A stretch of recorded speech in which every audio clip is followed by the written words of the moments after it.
Hello, economists. Welcome once again to another one of Mr. Beckstrom's AP Microeconomics review videos. Today's video is going to cover some extension on monopolies, talking about efficiency in a monopoly, as well as regulating monopolies and what it looks like when a monopolist price discriminates.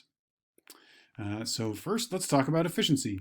Monopolies are not ideal because they're not efficient. They don't have the competitive pressure like exists in perfect competition in order to drive them towards efficiencies, so there's no worry about being efficient. Monopolists tend to charge a higher price and not produce enough.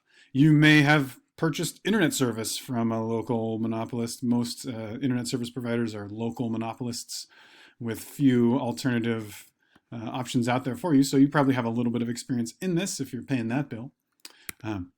Anyhow, so all of these things happen in monopolies. And if you remember from earlier in the course and earlier in the units of study in AP Microeconomics, there's two types of efficiency, and we'll identify both of those types of efficiency or inefficiency on the monopoly graph in just a moment. That says little external pressure to be efficient, like we were just mentioning. Okay, so here's a monopoly graph. We need it's missing its average total cost curve, but when we compare to perfect competition, what we see is this. We see a much larger area of producer surplus there in blue, a smaller area of consumer surplus, and an area of deadweight loss. If this were a perfectly competitive industry rather than a monopoly industry, the equilibrium level would be here. You can see that the quantity produced would be much higher and the price charged would be significantly lower. And there would be more of a balance between consumer surplus for households and producer surplus for the firm or firms in the industry. So the monopolist produces too few units. Fewer than market optimal transactions means deadweight loss. So what could we do about it? Monopolies can be regulated so that it's not a loss to society, so that we can have a maximally efficient, fully functioning economy that makes the best use of all of our scarce resources. Typically, this is accomplished using price ceilings or other type of price regulation. A tax won't work on a monopolist. There's kind of a little sidebar question that's often asked on the AP test. Monopolists already produce too few units and charge too high of a price. And remember, when you put a tax on a market, it raises the price for consumers and reduces the quantity consumed or the quantity exchanged in the market. Taxing a monopolist would make the problems created by the monopoly worse instead of better. So there's targets for regulators. There's a socially optimal price where demand meets marginal cost. This is called allocative efficiency. Remember, allocative efficiency is where every piece of society's scarce resources is used and to meet society's needs, right? There's not only is there no waste, but also we're producing the right number of a given good or service to balance the willingness and ability of people in society to consume and the willingness and ability of people in society to produce those things. Monopolists could also be regulated to what's called the fair return level, and that's where they would be earning normal profit, so zero economic profit, enough money coming in to cover all their operating costs and pay all of their salaries and such, but no extra. All right. So if you're given a graph of monopoly that looks a little something like this, you can see your cost curves. The monopolist is going to choose the marginal cost and marginal revenue intersection point. They're going to produce that quantity, but that's too high of a price and too low of a quantity. The socially optimal level would be right there.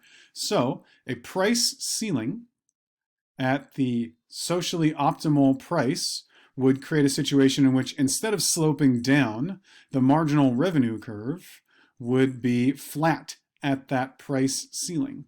So for each unit that the firm makes and sells, they would earn that same revenue. The price doesn't change. So at a price ceiling there, the monopolist would end up having the marginal revenue curve look like this, just along this dotted line right here. Then after the demand curve, it doesn't extend out. The marginal revenue curve wouldn't extend out. It would kind of fall all the way down to this point right there. So as long as marginal cost is passing through that point right there, this monopolist, if regulated at the PSO level, price ceiling, would produce QSO based upon their profit maximizing condition of marginal cost equals marginal revenue. Remember that socially optimal is the allocative efficient level. The fair return level, if I back it up right here, you can actually see if the monopolist is charging P sub SO, the socially optimal price, and producing a socially optimal quantity, they're still making a profit, right?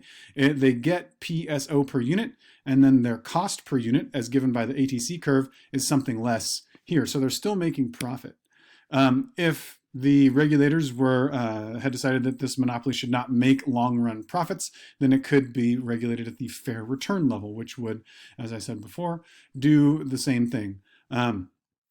Though this monopolist would probably not produce at a price ceiling at the fair return price, this monopolist would not produce Q sub FR because, again, the marginal revenue curve would be equal to the price ceiling until it hits the demand curve, and this monopolist would end up producing some quantity in between the original quantity and the socially optimal quantity at this lower regulated price, because they wouldn't go beyond that, because marginal costs would go above marginal revenue, and that would not be profit maximizing. All right, so those are the two types of regulations for monopolies. There's unregulated there, there's our socially optimal point there, there's our fair return point there. This is a graph of what's called a natural monopoly.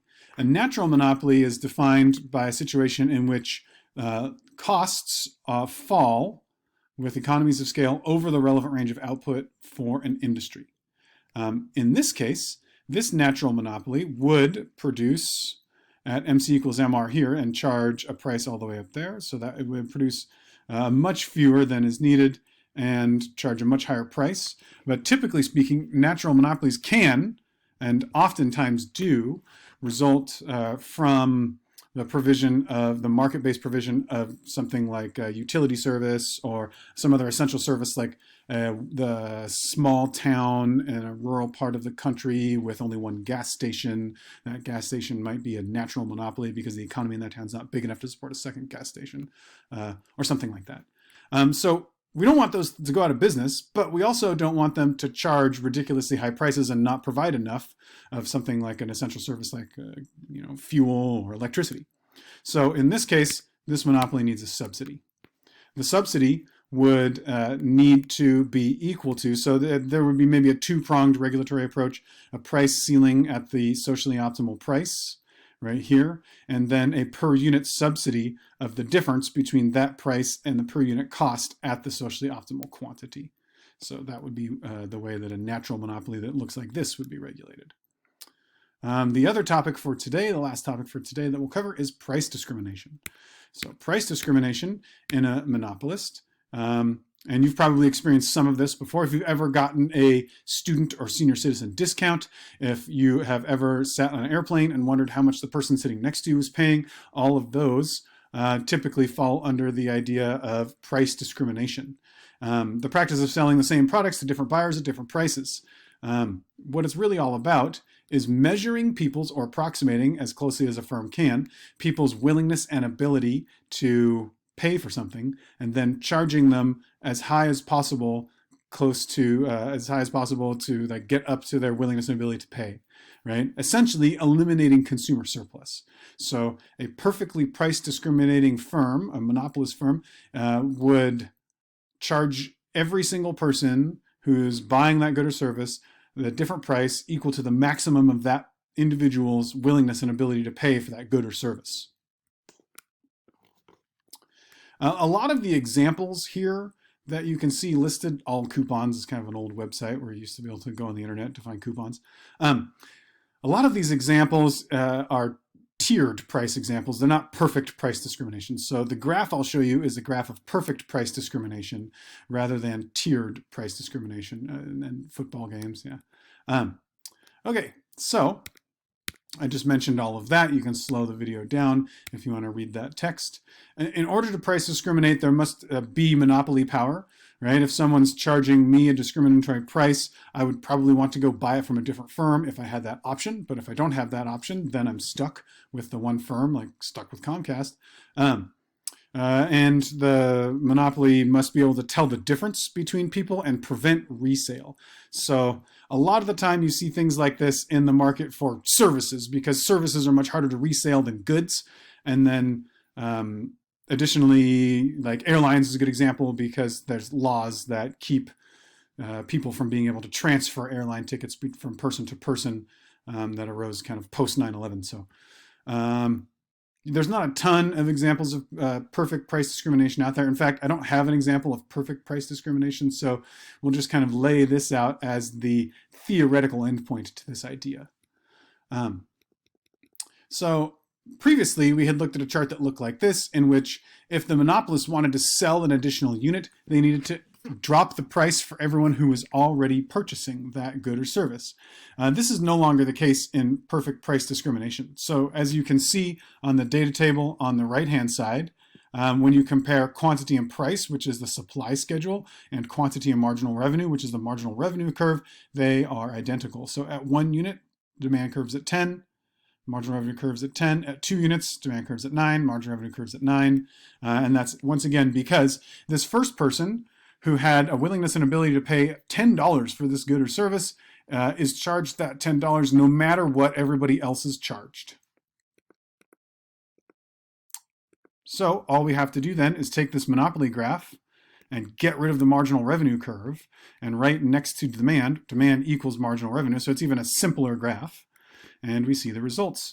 This firm is going to produce a higher quantity where marginal cost meets marginal revenue, and they are going to charge each person a different price. That green area is an area of profit because they're charging each and every single individual purchasing a different price and maximizing their profit that way. Obviously, as you can see with that big green area, this is a very profitable way for a monopolist to run their business, though it's not fun for any consumer. Anytime you've ever bought anything and you're like, oh man, I paid the most that I would ever have been willing to pay, $1 more, and I wouldn't have bought that thing. This monopolist is giving that experience to every single person that is buying their product or service. So not ideal when it comes to society as a whole, but then great for the shareholders of this monopoly firm or the owner of this firm. Anyhow, those are the concepts for today: monopoly, price discrimination, regulating monopoly, and how all that works. So hopefully you'll do well and you'll nail this one on the AP test coming up. Good luck with your studying, and I'll see you next time.